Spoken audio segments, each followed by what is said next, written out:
Okay, so one response to Hannah Arendt's theory of the banality of evil is the interactionist approach that Haslam and Riker offer in their paper Beyond the Banality of Evil: Three Dynamics of an Interactionist Social Psychology of Tyranny.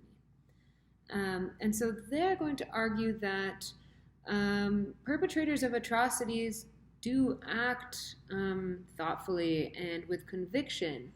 And in order to explain this, they offer what they call an interactionist approach. So it's called an interactionist approach because it involves this dynamic interplay, so this mutually changing interplay between the individual and the situation that they are placed in, or between individual and then a sort of group dynamic.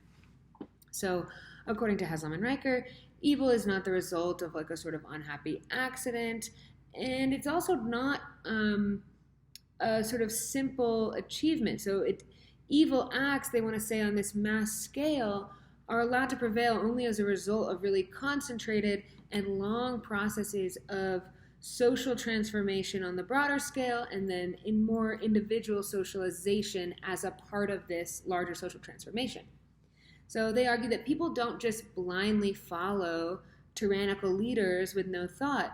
And so they seek to answer this sort of question about how tyranny might take hold. And so they say, when tyranny prevails, why does it prevail? And when it does, how do certain people become transformed into sort of tyrannical types?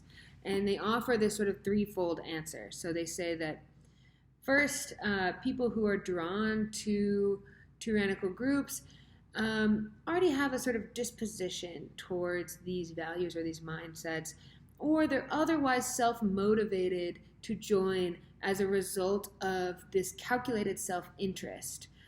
So you might, again, in the previous video I talked about how Eichmann, maybe his only notable quality was that he was sort of an ambitious person. And so this might count as a quality that might draw him to a tyrannical group, even if he lacked a certain kind of conviction. It's just, I know that because this group appears to have power, it's going to be in my best interest to align myself with them because that's how I'm going to gain power. So they're saying people are thoughtful. I mean, they don't just fall into these groups, but they're thoughtful about why they choose to associate themselves.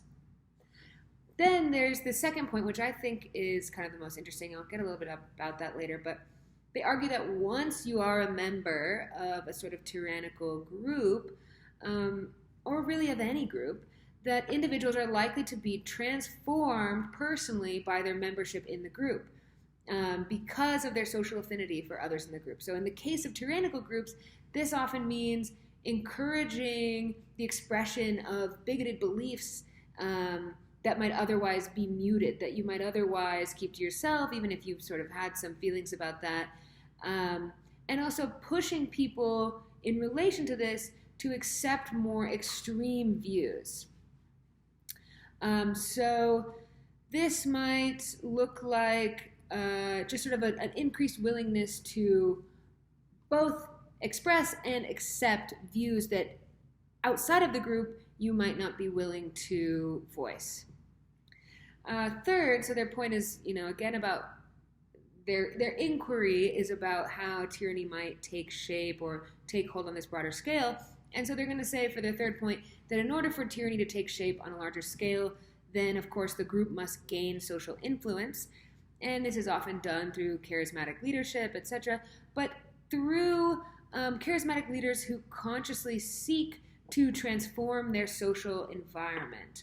And so this is, of course, something that is said about Adolf Hitler quite a bit, is that people talk about how he was such an influential speaker, etc. But they are just going to say that what I guess is necessary is for someone to really have the desire, not simply to have power in the existing social environment, but to completely transform the social norms, what is acceptable morally, what is acceptable to do socially, etc. And so I think these are all interesting points. I think the second point is the most interesting, and I think that's where this idea of a sort of interaction is strongest, because it speaks to the relationship between individuals and the groups they seek out. And it's a kind of dynamic relationship. So groups are changed by their members. The sort of nature of a group is changed by the individuals who make up the group. But of course, individuals are also really changed by the groups that they find themselves a part of. And so this desire for sociality with other people, this desire for acceptance or popularity within a group that might be common to most people. Most people, I think, want some degree of social capital in their life, but this, in certain instances, can push people to espousing more extreme political or social beliefs. And so that's just one example. I mean, this argument is just one example of sort of pushback against sort of the conclusions of something like the Milgram experiment or Hannah Arendt's Banality of Evil thesis.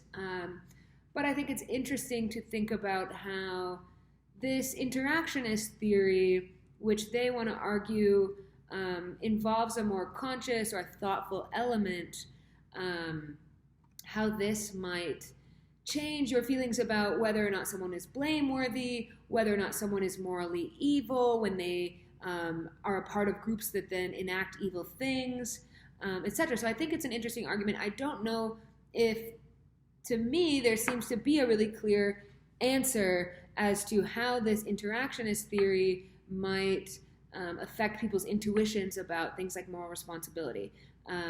But again, I hope you all join me in kind of thinking about these things, and I hope to hear about some of your thoughts, as always, in the discussion posts.